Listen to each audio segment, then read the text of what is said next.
The diner smelled like fried onions and old wood polish, a comforting aroma that reminded Chuck Norris of simpler times. It wasn't often he stopped at places like this anymore. His life had become quieter since retirement, but today, after hours on the road, he needed a break. He parked his motorcycle outside the small diner on the outskirts of Austin, Texas, its neon sign flickering faintly against the cloudy sky.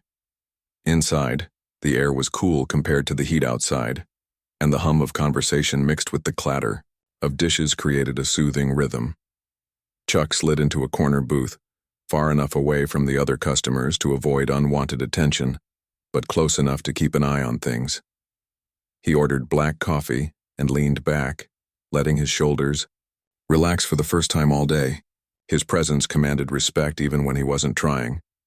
People glanced at him briefly before going about their business, sensing instinctively that this man was not someone to mess with.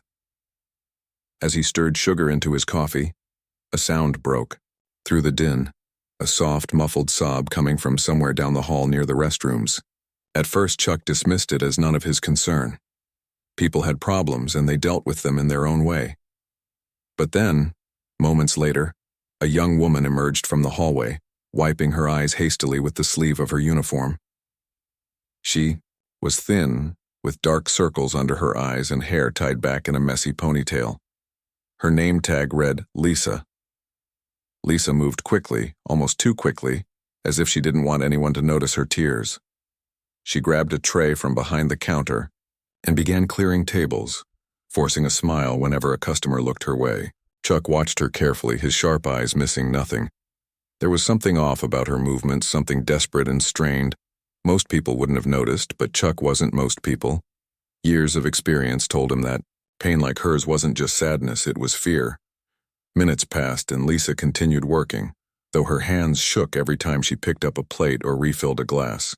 Then disaster struck, or what might have seemed like disaster to someone less steady. As she turned to place a stack of plates on Chuck's table, her foot caught on the edge of the carpet, and the entire tray toppled to the floor with a loud crash. Plates shattered, forks skittered across the linoleum, and silence fell over the diner as everyone turned to look. For a moment, Lisa froze, her face pale and stricken. Customers exchanged glances, some amused, others annoyed. But Chuck simply stood up, bent down, and began picking up the pieces himself. "It's okay," he said quietly, his voice calm and reassuring. "Accidents happen." Lisa blinked at him, startled by his kindness. For a second, she looked like she might cry again. But instead, she knelt beside him and started helping gather the broken shards. Her hands trembled so badly that Chuck gently took the largest piece of ceramic from her grasp before she could cut herself. "Thanks," she whispered, barely audible. "I'm sorry about this." "No need to apologize," Chuck replied, giving her a small smile.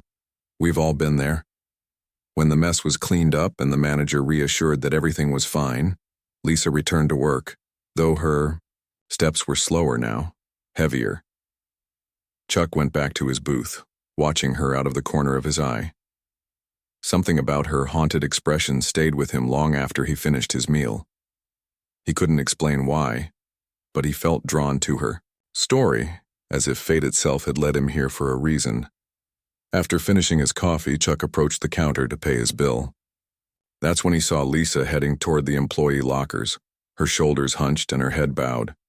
She fumbled with her keys, opening one of the metal doors and stuffing something inside before slamming it shut.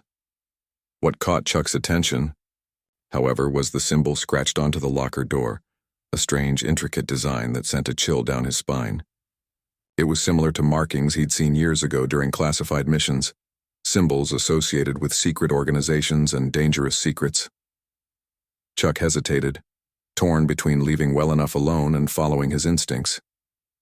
In the end, curiosity won out.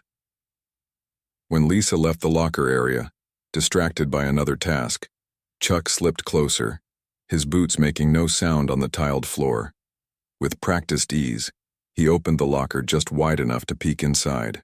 What he found changed everything. Inside were crumpled papers covered in cryptic notes, maps marked with unfamiliar locations, and photographs of people whose faces were circled in red ink. One photo showed Lisa standing next to a man Chuck didn't recognize.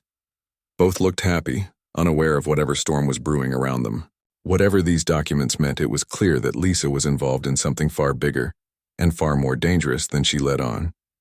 Chuck closed the locker quietly, his mind racing. He knew better than to jump to conclusions, but one thing was certain. Lisa wasn't just a waitress having a bad day.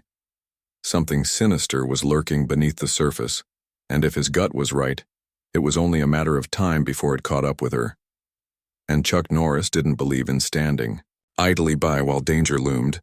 Chuck Norris wasn't one to snoop, but something about Lisa's situation gnawed at him. He couldn't shake the feeling that she was in trouble, real trouble, and that the strange symbol on her locker door was a clue. After closing the locker, quietly he stepped back into the main part of the diner, his mind racing. Whatever those documents meant, they weren't ordinary. Chuck had seen enough danger in his life to recognize the signs, and this felt like it could spiral out of control. Quickly, Lisa was still working when Chuck returned to his booth. She moved mechanically now, her earlier panic replaced by a kind of numb exhaustion. Every time she passed his table, Chuck noticed how she glanced toward the locker area, as if checking to make sure no one else had gone near it. Her hands trembled, less now, but her face remained pale, her lips pressed tightly together. It was clear she was carrying a heavy burden, one she didn't know how to share or who to trust. Chuck decided to wait until her shift ended before approaching her again. Patience was key. Rushing in might scare her off completely. So he stayed in his booth, nursing another cup of coffee and observing quietly. As the hours passed, the diner grew quieter, customers leaving one by one until only a few stragglers remained. Finally, Lisa untied her apron, hung it on a hook behind the counter, and grabbed her bag. She looked relieved to be done for the day, though her shoulders still sagged under an invisible weight. Chuck waited until she stepped outside before following her. He didn't want to seem too obvious, so he gave her a head start, letting her walk halfway across the parking lot before calling out softly. "Lisa," he said, his voice steady but not threatening. "Can I talk to you for a minute?" She spun around, startled, her hand clutching the strap of her bag. For a moment, she just stared at him, unsure whether to run or stay. Then recognition dawned, and she relaxed slightly, but only slightly. "You're the guy from the diner," she said, her voice barely above a whisper. "That's right," Chuck replied, stepping closer but keeping a respectful distance. "I wanted to check on you. You seemed upset earlier." Lisa hesitated, glancing over her shoulder as if expecting someone to appear. When she turned back to him, there was a flicker of desperation in her eyes. "I'm fine," she said quickly, though her tone betrayed her words. "Just a long day, you know." Chuck nodded slowly, his gaze never wavering. "I understand, but sometimes talking helps, if you need someone to listen." She shook her head, cutting him off. "You don't want to get involved. Trust me." Chuck raised an eyebrow. "Try me." For a moment, Lisa looked like she might argue, but then her resolve crumbled and she sank onto the curb, burying her face in her hands. Chuck sat down beside her, giving her space but staying close enough to show he wasn't going anywhere. After a long silence, Lisa finally spoke. "It's my boyfriend, Ryan. He disappeared months ago. We were supposed to leave town together, start over somewhere safe. But then he found something big." "What did he find?" Chuck asked gently. Lisa hesitated again, biting her lip. "He wouldn't tell me everything, just bits and pieces. Something about experiments, secret government stuff, aliens maybe. I thought he was crazy at first, but then things started happening. People asking questions, watching us. And now," her voice cracked, "now I don't even know if he's alive." Chuck listened carefully, his jaw tightening. This wasn't the first time he'd heard whispers about secret experiments involving extraterrestrials. Over the years, he'd encountered enough strange things to know that truth often hid in the shadows. If Lisa's story was true, and he had no reason to doubt her, then Ryan had stumbled onto something dangerous. "And the documents in your locker?" Chuck prompted, his tone neutral. Lisa stiffened, her head snapping up. "How do you know about that?" I saw them, Chuck admitted. Not intentionally, but I think you're in danger, Lisa. Whoever's after Ryan might come for you next. Tears welled up in her eyes again, but this time they were tears of frustration rather than fear. I can't stop running. Everywhere I go, it feels like they're watching me. I don't know what to do anymore. Chuck placed a reassuring hand on her shoulder. You're not alone. Not anymore. I'll help you figure this out. Lisa stared at him, searching his face for any sign of insincerity. What she saw must have convinced her because she nodded slowly, her breathing steadying. Okay, she whispered, but we have to be careful. They're everywhere. We will be, Chuck promised. First thing tomorrow, we'll go through those documents together, see if we can piece together what Ryan discovered. Lisa agreed, though her expression remained wary. Together, they made plans to meet early the next morning at a nearby motel, where Lisa had been staying temporarily. Chuck offered to escort her there, but she declined, insisting she'd be fine for one more night. Reluctantly, he let her go, watching as she walked away, her silhouette fading into the darkness. Back at the diner, Chuck stood in the empty parking lot, staring up at the stars. Something about this case felt different, not just because of the stakes, but because of Lisa herself. She reminded him of all the people he'd fought for over the years. Ordinary individuals caught in extraordinary circumstances, their lives torn apart by forces beyond their control. He didn't know yet what exactly he was dealing with, but one thing was certain: he wouldn't let Lisa face it alone. The next morning arrived sooner than expected. Chuck woke early, his mind already formulating strategies. Before heading to the motel, he stopped by a local hardware store to pick up supplies: a flashlight, duct tape, and a few other essentials. You never knew what you might need when unraveling a mystery like this. When he arrived at the motel, Lisa was waiting outside her room, pacing nervously. She looked better rested than the night before, though her eyes still carried traces of worry. Seeing Chuck approach, she forced a small smile. "Ready?" he asked. "As ready as I'll ever be," she replied.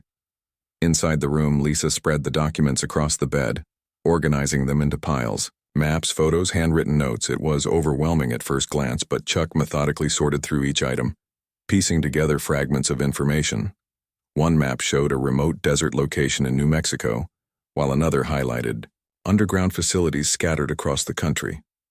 The photos included images of men in suits, military personnel, and unmarked vans parked outside abandoned warehouses. "This has to mean something," Lisa murmured, pointing to a series of numbers scribbled in the margins of one document. Ryan always said numbers were important. Chuck studied the sequence carefully. Coordinates, maybe? Or codes? "I don't know," Lisa admitted. But whatever it is, it scared him enough to disappear. As they worked, Chuck couldn't shake the feeling that they were being watched.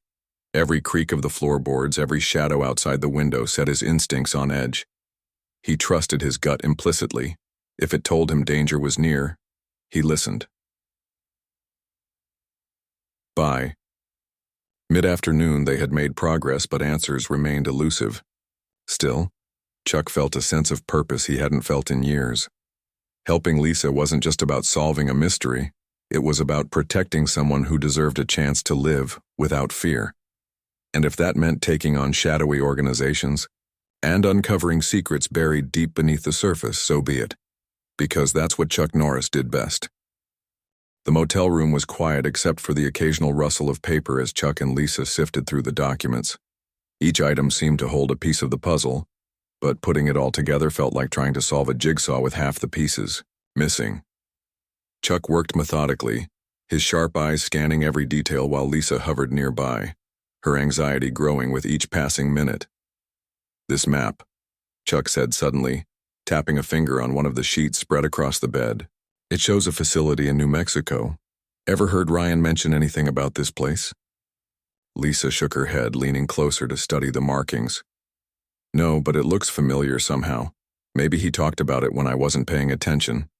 Chuck nodded thoughtfully. "These coordinates here, they match up with some of the numbers Ryan wrote down. Could be where they're conducting whatever experiments he uncovered. Experiments? Lisa repeated, her voice trembling. You really think aliens are involved? That sounds crazy. Chuck shrugged. Crazier. Things have happened. But whether it's aliens or something else, one thing's clear. Ryan stumbled onto something big enough to get him into trouble. And now you're caught in the middle, too. Lisa hugged herself tightly, looking away. I just want my life back. I didn't ask for any of this. I know, Chuck replied gently. But running won't fix it. If we can figure out what Ryan found, maybe we can stop whoever's after you. They continued working, piecing together fragments of information. One document stood out, a handwritten note from Ryan that read, If anything happens to me, trust no one. Follow the trail. U-28 knows the truth. What does U-28 mean? Lisa asked, pointing to the cryptic phrase. Chuck frowned, his mind racing. Could be a code name, or maybe a location. Facilities like these often use alphanumeric designations. Lisa sighed, rubbing her temples. This is hopeless. We'll never figure it out. We will, Chuck said firmly. We just need to stay patient. As the hours passed, the weight of the situation began to take its toll. Lisa grew increasingly restless, pacing the room and glancing nervously at the window. Chuck noticed her unease and decided to address it. You okay? He asked. She hesitated before answering. I keep feeling like someone's watching us, like they're waiting for us to make a mistake. Chuck stood up and walked to the window, pulling the curtain aside slightly. The parking lot below was empty save for a few cars, but that didn't ease his concerns. His instincts had been screaming at him since last night, and experience told him to trust them. We should move, he said decisively. Pack up everything and check out. It's not safe to stay here. Lisa nodded quickly, already gathering the documents and stuffing them into her bag. Within minutes, they were back in Chuck's truck, driving toward the outskirts of town. They needed a new plan, and fast. On the road, Chuck called an old friend named Jack, a retired intelligence analyst who specialized in decoding classified information. Jack lived in a secluded cabin outside San Antonio, far enough away to avoid prying eyes. When Chuck explained the situation, Jack agreed to meet them within the hour. By the time they arrived at the cabin, dusk had fallen, painting the horizon in shades of orange and purple. Jack greeted them at the door, his weathered face breaking into a grin when he saw Chuck. Long time no see, stranger, Jack said, shaking Chuck's hand warmly. What brings you here? No time for pleasantries, Chuck replied, getting straight to the point. We've got a mess on our hands. Inside, they spread the documents across Jack's cluttered dining table. Jack adjusted his glasses and began examining the materials, muttering under his breath as he worked. After several tense minutes, he looked up, his expression serious. This is bad, he said. Really bad. These symbols, this language, it's tied to Project Stargate. Heard of it? Chuck shook his head, but Lisa's eyes widened in recognition. Ryan mentioned that once. He said it was some kind of secret government program. Jack nodded grimly. That's putting it lightly. Officially, it was shut down decades ago. Unofficially, well, let's just say certain branches kept it alive. If Ryan dug too deep, he probably found evidence of ongoing operations. Operations involving what? Chuck pressed. Jack hesitated before answering. Human experimentation, genetic manipulation, some say alien technology. Whatever. It's highly classified and highly dangerous. Lisa sank into a chair, her face pale. So Ryan wasn't imagining things. This is real. All too real, Jack confirmed. And if you two are sitting on proof of it, you've painted a target on your backs. Chuck clenched his fists, his jaw tightening. Then we find Ryan. And we expose the truth. Easier said than done. Over the next few hours, Jack helped them narrow down potential locations based on the coordinates and symbols. One site stood out, a remote compound in the desert near Roswell, New Mexico. According to Jack, it matched descriptions of facilities used for secretive projects. That's where we start, Chuck declared. Lisa looked hesitant but resolute. What if they catch us? What if they already know we're coming? They won't, Chuck assured her. Not if we stay smart. Not if we stick together. The drive to New Mexico took most of the night, the landscape shifting from rolling hills to barren desert. As dawn broke, the compound came into view, a cluster of buildings surrounded by high fences and surveillance cameras. Chuck parked the truck a safe distance away and surveyed the area through binoculars. This isn't going to be easy, he muttered. Lisa gripped the seat beside him, her knuckles white. Do you really think Ryan's inside? If he's alive, this is where they'd keep him, Chuck replied. But we need a plan. After discussing strategies with Jack over the phone, they decided to approach under the cover of darkness. Using makeshift tools, Chuck disabled part of the fence, while Lisa kept watch. Once inside, they moved cautiously, sticking to the shadows and avoiding patrols. Their first breakthrough came when they discovered a hidden entrance beneath a storage shed. Inside, rows of computer terminals displayed data logs referencing subject R7, a name that sent chills down Lisa's spine. It's him, she whispered. Ryan. Chuck placed a reassuring hand on her shoulder. We'll get him out, I promise. But as they ventured deeper into the facility, alarms blared, shattering the silence. Guards appeared, shouting orders and raising their weapons. Chuck acted swiftly, disarming one guard with a single punch and using his body as a shield against incoming fire. Lisa followed close behind, clutching a stolen flashlight like a weapon. In the chaos, they reached a locked door labeled Containment Zone. Chuck forced it open, revealing a dimly lit cell where a man lay unconscious on a cot. It was Ryan. Lisa? He croaked weakly, his voice hoarse. Tears streamed down Lisa's face as she ran to him, helping him sit up. We're getting you out of here. Chuck scanned the hallway, his senses on high alert. Let's move now. As they retraced their steps, the facility erupted into pandemonium. Gunfire echoed through the corridors, and Chuck shielded Lisa and Ryan from harm, taking down anyone who stood in their way. Against all odds, they made it back to the surface, collapsing into the truck just as reinforcements arrived. Breathing heavily, Lisa held Ryan's hand tightly as Chuck sped away from the compound, leaving behind a cloud of dust. They weren't safe yet, not by a long shot, but for the first time in months, Lisa allowed herself to hope. Because with Chuck Norris by her side, anything was possible. The desert stretched endlessly ahead of them, vast and unforgiving under the pale light of the moon. Chuck drove fast, his hands gripping the steering wheel tightly as he navigated the rocky terrain. Behind him, Lisa sat, hunched over Ryan, trying to keep him awake and alert despite his obvious exhaustion. His voice was barely audible, each word seeming to take immense effort. What happened? Ryan managed to ask, his eyes fluttering open and shut. You've been missing for months, Lisa replied softly, brushing a strand of hair from his forehead. We thought you were gone. Ryan winced, clutching his side where fresh bandages covered what looked like surgical scars. They did things to me. Tests. Questions I couldn't answer. Chuck glanced at them through the rearview mirror, his jaw clenched. Do you remember anything specific? Anything that might help us understand what they're doing? Ryan hesitated, his gaze distant as if searching through fragmented memories. They talked about Project Stargate, genetic modifications, something about alien DNA. I don't know how much is real and how much was just their lies. Lisa exchanged a worried glance with Chuck. This confirmed what Jack had told them earlier. The experiments weren't just rumors, they were horrifyingly real. And now Ryan bore the physical and emotional scars of whatever they'd done to him. We'll figure it out later, Chuck said firmly.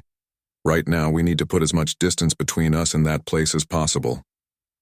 As they continued driving, the adrenaline began to wear off, leaving everyone drained. Ryan drifted in and out of consciousness, his body clearly still recovering from whatever ordeal he'd endured. Lisa stayed close, holding his hand and whispering words of encouragement whenever he stirred. Chuck focused on the road, his mind Racing with possibilities, they couldn't go back to Austin. It was too risky. Whoever ran the facility would already be looking for them, and returning to familiar places would only make them easier targets. Instead, Chuck decided to head toward El Paso, where they could regroup and plan their next move. On the way, he called Jack again, updating him on their situation. "They're on to you," Jack warned after hearing the details. "You won't have much time before they send someone after you." "Then we'll deal with it when it comes," Chuck replied, calmly. "For now, we need a safe place to lay low." Jack agreed to meet them halfway, bringing supplies and additional resources to help them stay hidden. Until then, Chuck pushed the truck to its limits, knowing speed was their best defense against pursuit.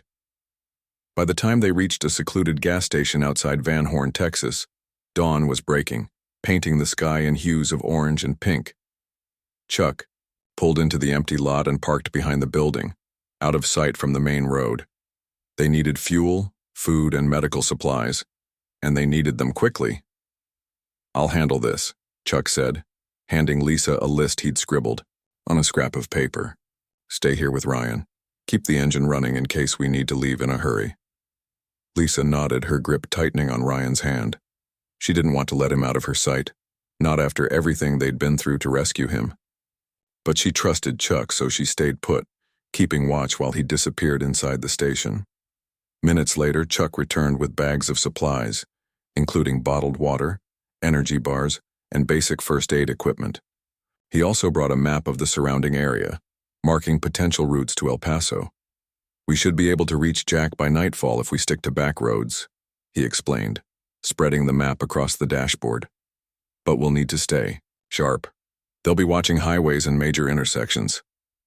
As they prepared to leave, Ryan suddenly spoke up, his voice clearer than before. "There's something else you need to know." Both Lisa and Chuck turned to look at him, waiting silently. "When I was being held," Ryan continued, "I overheard conversations. They mentioned another facility, bigger than the one we escaped, somewhere underground. It's where they're keeping the source material." "The source material?" Lisa asked, frowning. Ryan nodded grimly. "Alien tech, biological samples, whatever they're using for the experiments. If we destroy it, we might be able to stop them." Chuck leaned back, considering the implications. Taking down a single facility was dangerous enough, but targeting the central hub, that was suicide. Or at least it would be without proper planning. "It's risky," Chuck admitted. "But if it ends this, it's worth it." Lisa looked at Ryan, then at Chuck, determination hardening her features. "Then that's what we'll do. We'll finish what Ryan started." The group pressed on, driving through desolate landscapes and avoiding populated areas.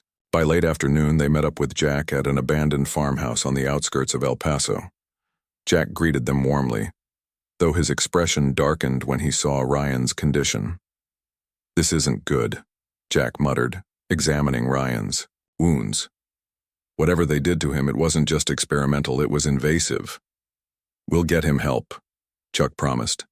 "But first, we need your expertise."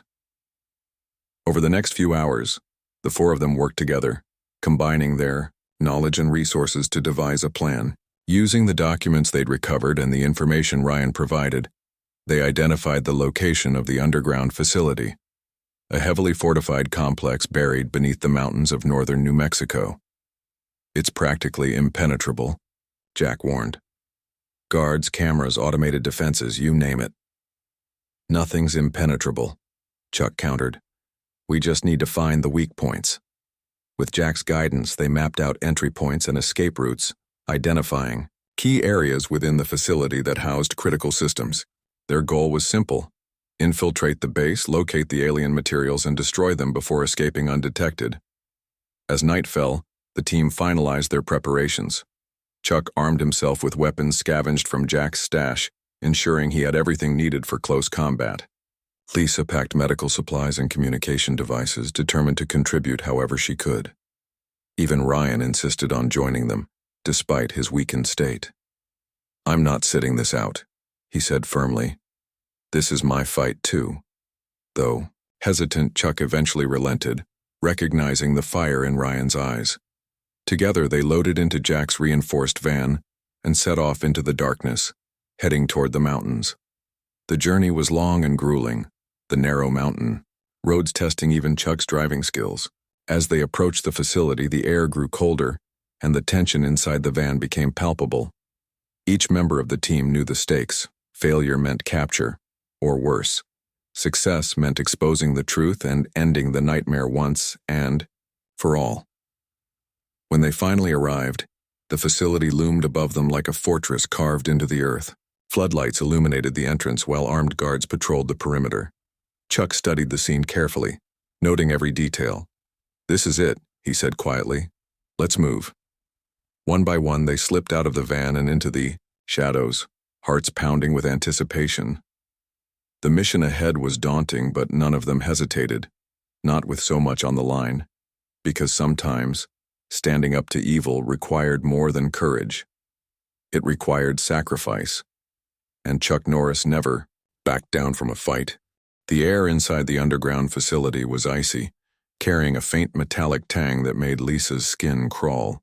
Every step echoed loudly in the narrow corridors, amplifying the tension that gripped the group. Chuck led the way, his movements deliberate and precise, ensuring they stayed hidden from the guards patrolling nearby. Behind him, Lisa clutched her backpack tightly, its weight both comforting and oppressive. Ryan struggled to keep up, his injuries slowing him down, but he refused to complain. Jack brought up the rear, constantly glancing over his shoulder as if expecting an ambush at any moment. "This place feels like a tomb," Lisa whispered, her voice barely audible over the hum of machinery. "It might as well be," Ryan replied, grimly. "For anyone who gets caught here." Chuck shot them a quick glance, signaling for silence. They couldn't afford mistakes, not now, not when they were so close. Using the map Jack had prepared, they navigated through the maze-like structure, avoiding cameras and security checkpoints. So far, luck had been on their side, but Chuck knew it wouldn't last forever. As they approached the restricted area, the group encountered their first real obstacle, a heavily guarded checkpoint blocking access to the central chamber. Two armed guards stood watch outside a reinforced steel door, their rifles slung casually across their chests. Chuck motioned for the others to stay back while he scouted ahead, crouching low to avoid detection. "There's no way around them," Chuck murmured when he returned. "We'll have to take them out quietly." Lisa swallowed hard, her heart pounding. "What do you need us to do?" Chuck handed her a small device Jack had modified earlier, a portable EMP generator designed to disable electronic locks and surveillance systems temporarily. "You and Jack handle the cameras. Knock them offline long enough for me and Ryan to deal with the guards." Ryan nodded, flexing his fingers despite the pain shooting through his arms. "I'm ready." While Chuck and Ryan prepared to confront the guards, Lisa and Jack worked quickly to disable the nearest cameras. Jack operated the EMP device, his hands steady despite the sweat beading on his forehead. The cameras flickered and went dark just as Chuck signaled for Ryan to follow him. Moving. Like shadows, Chuck and Ryan crept toward the guards. Chuck struck first, delivering a swift blow to one guard's neck that rendered him unconscious before he could react. Ryan tackled the second guard, using what little strength he had left to pin him down until Chuck arrived to subdue him. Within seconds, both guards were incapacitated, their bodies dragged into a nearby alcove to avoid detection. "Good work," Chuck said, giving Ryan a rare smile of approval.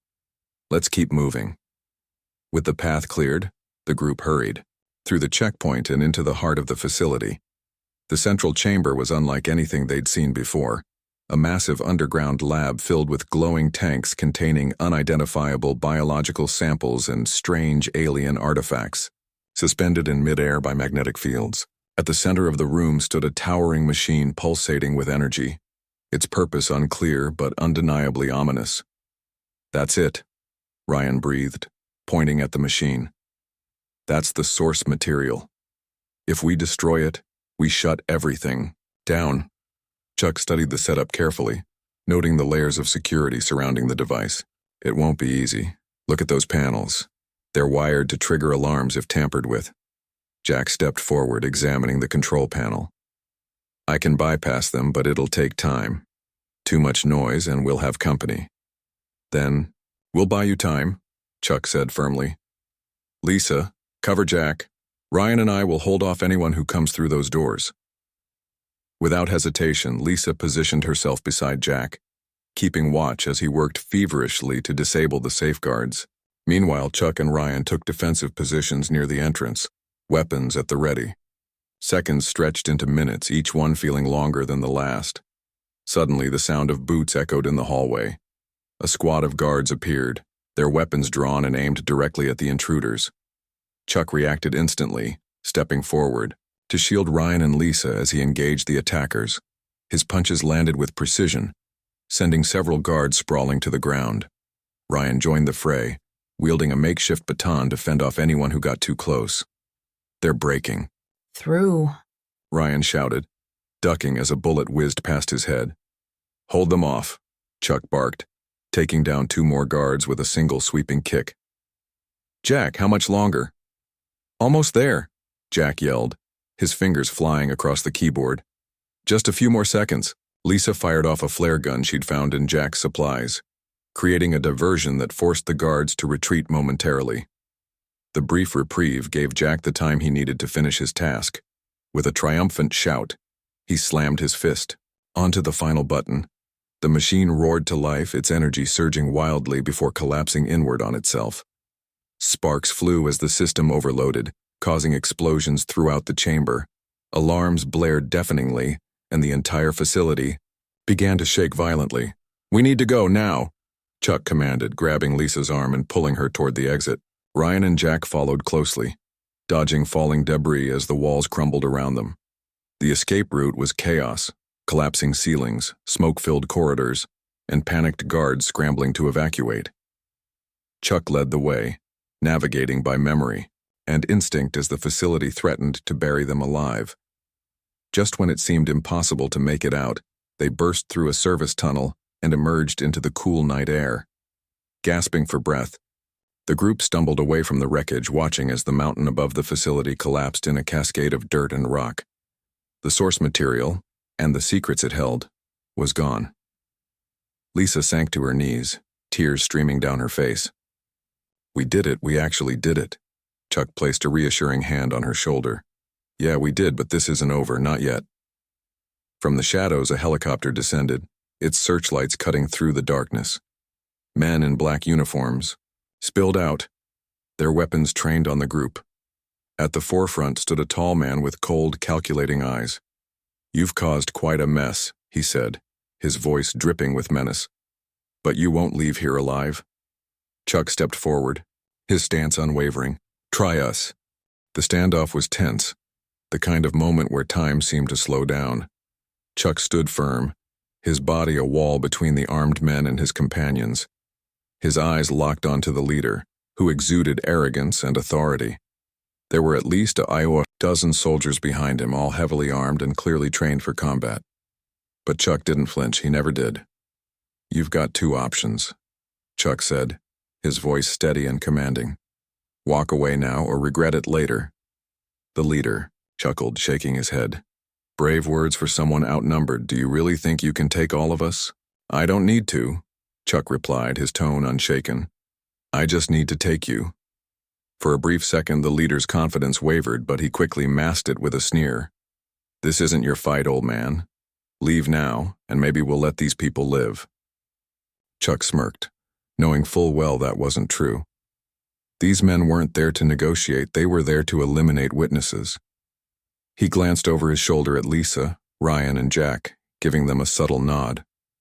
They understood what it meant. When the fighting started, they needed to run. Without warning, the leader signaled his men to open fire. Bullets tore through the air, but Chuck moved like lightning, grabbing a nearby boulder and using it as cover. He returned fire with precision, disarming one soldier with a well-placed shot and taking down another with a flying kick that sent him sprawling into the dirt. Go! Chuck shouted to the others. Head for the ridge.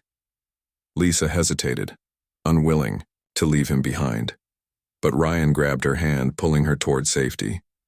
He'll be fine, Ryan urged. Trust him. Jack followed close behind, clutching his backpack tightly as they scrambled up the rocky slope.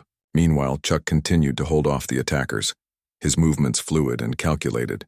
He dodged bullets, countered strikes, and turned every advantage back on his opponents. For every man who charged at him, 2 fell. But even Chuck Norris couldn't fight forever. As the battle raged on, the leader grew impatient. Pulling out a small device, he pressed a button, triggering an explosion deep within the ruins of the facility. The ground shook violently, sending rocks tumbling down the mountainside. "Time's up," the leader snarled, raising his weapon. "Finish this."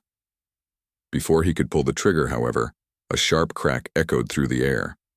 One of the soldiers collapsed, clutching his leg. From higher up the ridge, Lisa fired again, her aim surprisingly accurate despite her trembling hands. She wasn't going to sit idly by while Chuck risked everything for them. The distraction gave Chuck the opening he needed. With a roar, he launched himself at the leader, tackling him to the ground. The 2 men grappled fiercely, each trying to gain the upper hand. But Chuck's strength and resolve were unmatched. In one swift motion, he disarmed the leader and pinned him down, his fist hovering inches from the man's face. "It's over," Chuck growled. "Call off your men." The leader laughed bitterly, blood trickling from the corner of his mouth. "You think this changes anything? You're too late. The program's already spread. Destroying one facility won't stop us." Chuck's eyes narrowed. "Maybe not, but it sends a message." With that, he delivered a final blow, knocking the leader unconscious. The remaining soldiers, seeing their commander defeated, began retreating toward the helicopter. Chuck didn't pursue them. His priority was getting everyone out safely. By the time he reached the ridge, Lisa, Ryan, and Jack were waiting anxiously. Lisa rushed to him, throwing her arms around him in relief. "We thought you weren't coming back." Chuck patted her shoulder gently. "Not today." Together they made their way to a hidden vehicle Jack had stashed earlier. As they drove away, the facility collapsed completely, swallowed by the earth in a fiery inferno. It was done. The source material destroyed, the experiments halted, at least for now. Back in El Paso, the group regrouped at a safe house provided by Jack. Exhausted but alive, they finally allowed themselves to breathe. Ryan's injuries were treated, and Lisa held his hand tightly, grateful to have him back. Jack poured them all cups of coffee, his hands still shaky from the adrenaline crash. "So, what now?" Lisa asked quietly. Chuck leaned back in his chair, his expression thoughtful. "Now we expose the truth. Whatever they were doing in that facility, the world deserves to know about it." Ryan nodded. "We've got enough evidence to blow this wide open.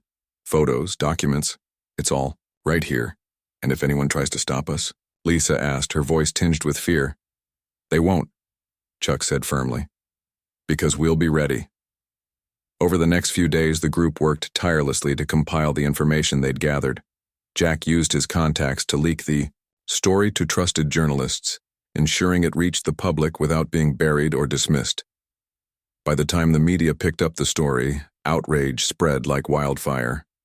Governments scrambled to deny involvement, but the proof was undeniable. The dust settled, Chuck prepared to leave. His part in the mission was complete, and he knew the others would be safe now. Lisa approached him as he packed his motorcycle, tears in her eyes. "Thank you," she said softly, "for everything." Chuck smiled, placing a reassuring hand on her shoulder. "You're stronger than you think, Lisa. Don't ever forget that." With a final wave, he mounted his bike and rode off into the horizon, disappearing into the vast landscape. Though his journey with them had ended, his legacy remained, a reminder that even in the darkest times hope could prevail, because sometimes all it took was one person willing to stand up and fight. And when that person was Chuck Norris, anything was possible.